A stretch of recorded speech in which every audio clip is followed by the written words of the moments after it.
Hello and welcome to today's video. Today we're going to take a look at this Barista Touch Impress pretty much automatic espresso machine and compare it to this fully automatic, super automatic coffee machine by Delonghi, because we want to see how do they compare and which one is for you. Let's just get right on into it. And to start with, to make this a fair comparison, we are going to use nice fresh beans. I've got these beans here and they were roasted actually this month. So I'm going to put these beans in both machines and get started.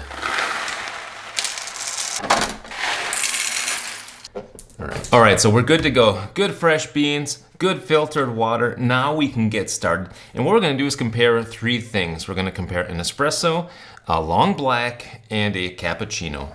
So let's just go ahead and do that. What I wanna kind of compare is like the volume of the machines, the ergonomics, the ease of use, and then of course the result.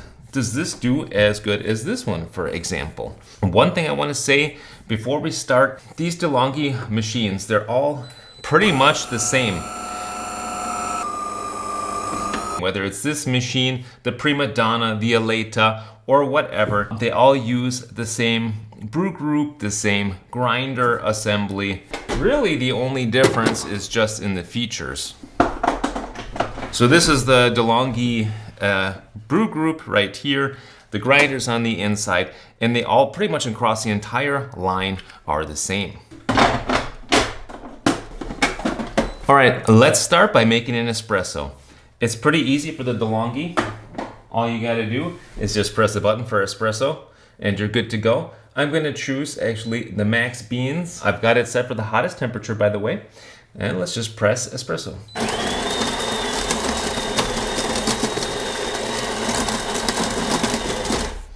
Now for the Barista Touch Impress, on the other hand, I have to stick it here into the cradle and press the button to grind.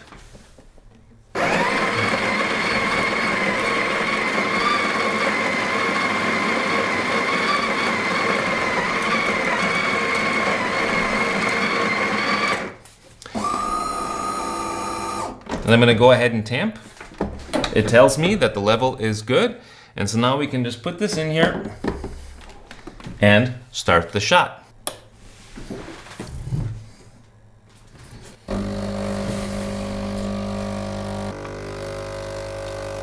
Ooh, looks delightful. Proper mouse tails coming out of the Barista Touch Impress. But here, this one doesn't look too bad either. This one by the Delonghi. Got some crema on top. That's from the Delonghi. Here's my spoon. And this right here is from the Barista Touch Impress.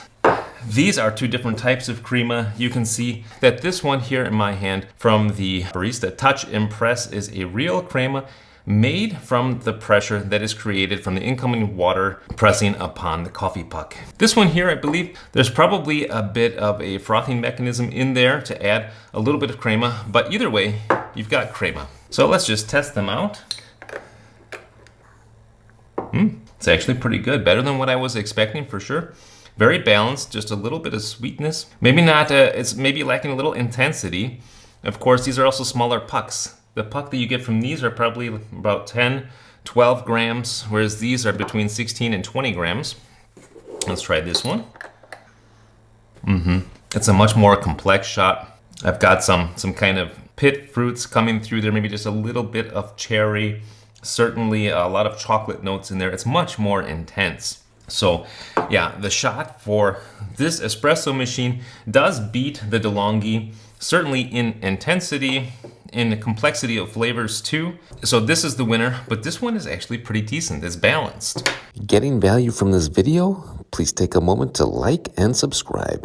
All right, let's move on to making a long black. All right, so we're gonna go to the main menu. Let's choose long black here. And we're going to start grinding on this machine. On this one, we have to add the water first because there is no option for a long black. Put that there, some hot water.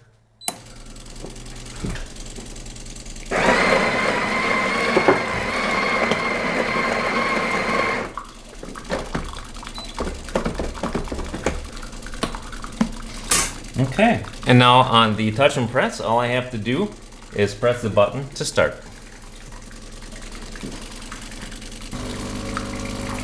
That's about enough hot water. I will move this guy over. And let's go ahead and add, that's a little bit too much hot water. Let's go ahead and add a shot of espresso on top.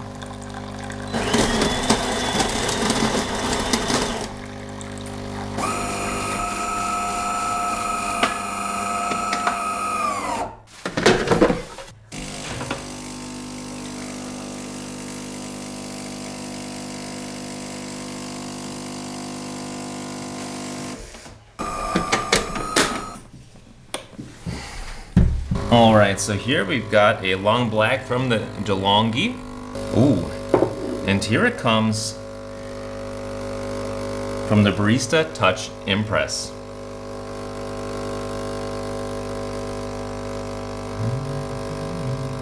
That is looking delicious.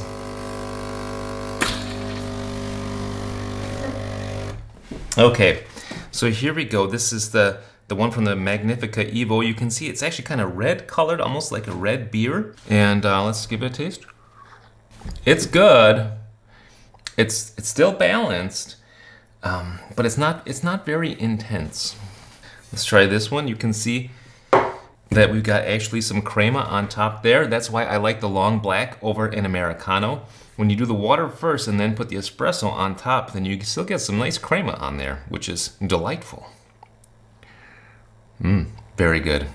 So this is a very tasty drink. This is what I have been drinking every morning, and it's a good way to start the morning with a nice, hot, long black. This one you can tell is much more intense. The color is much darker, and I think that's due to two reasons. One, of course, you've got a larger dose, and number two, you've got a different extraction. So this is extracting at 8-9 bars, somewhere around there. And I don't know for sure, but I think this extracts more like 2 or 3 or 4 bar. So it's a different system in a super automatic coffee machine in comparison to an espresso machine. But there we go, espressos, long blacks. Now let's go ahead and make a cappuccino. So I gotta switch this nozzle out here. For this guy, put some milk in there first. I always recommend using fresh milk. It shouldn't be ultra pasteurized, it should be fresh, and I find fatty milk works best. All right, let's go ahead and start the cappuccino.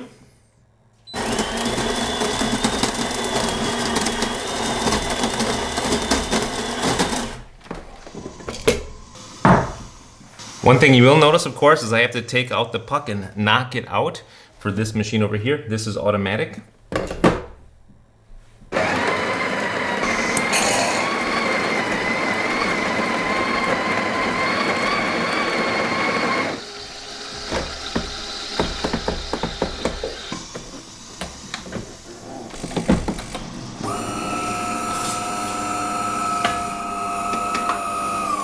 Here we're going to start this espresso.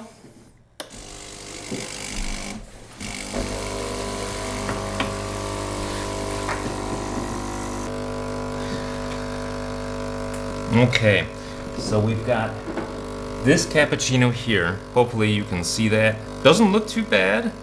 You got the 2 pierce marks here from the espresso. Let's give it a taste. It's good. It's lacking in intensity, but the milk froth is actually quite good. If you can see how creamy that is. From an automatic machine, I'm quite impressed actually by the Delonghi Magnifica Evo. Good job.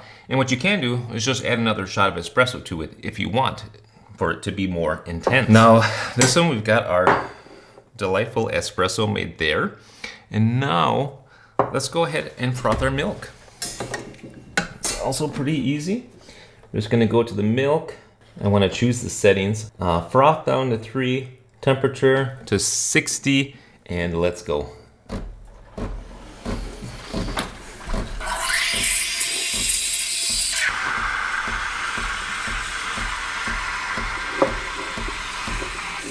So this one also does the frothing automatically, but it's done with a steam wand, as you can see here.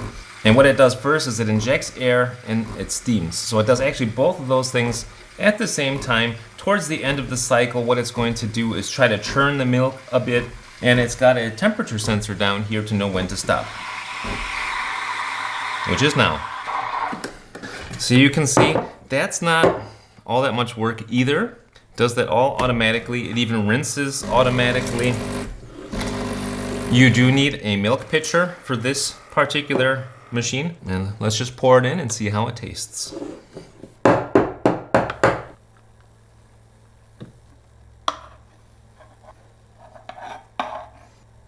Okay, so you see I'm able to get a little bit of latte art with the Touch Impress, which I'm not able to get obviously with the Magnifica Evo.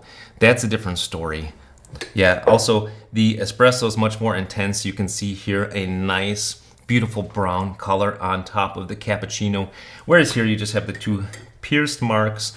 That's also because of the order. This one does espresso first and then you put the milk in, whereas this does the milk first and then comes the espresso.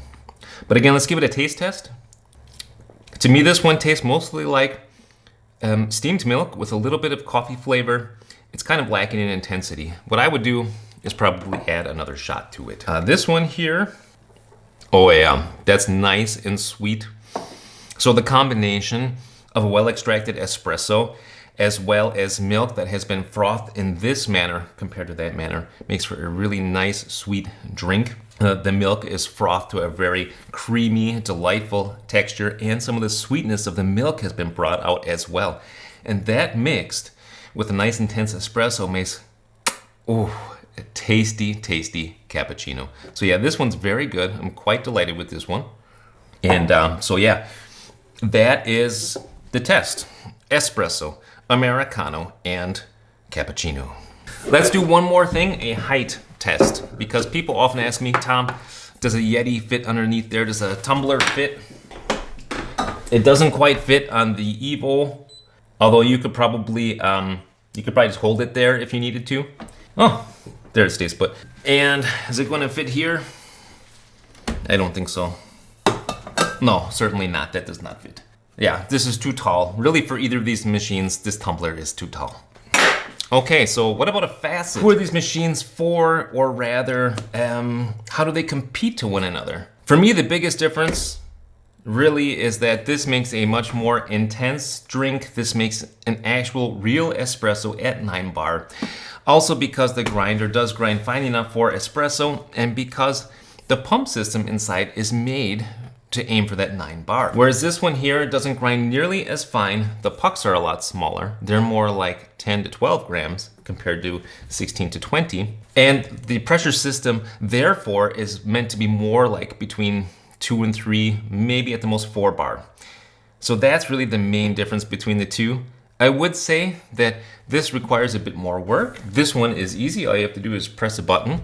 And they both do, I think, for their respective type of machine, they both do a respectable job. So for me, I would take this one, but I can understand that for many people, the convenience of this one would sway them to choose a super automatic. All right, guys, I hope that this video was helpful for you. And if so, give it a like. If you thought it sucked, give it a thumbs down. Either way, thanks for joining me. And until next time, I say happy espresso drinking and happy cappuccino drinking. Bye now.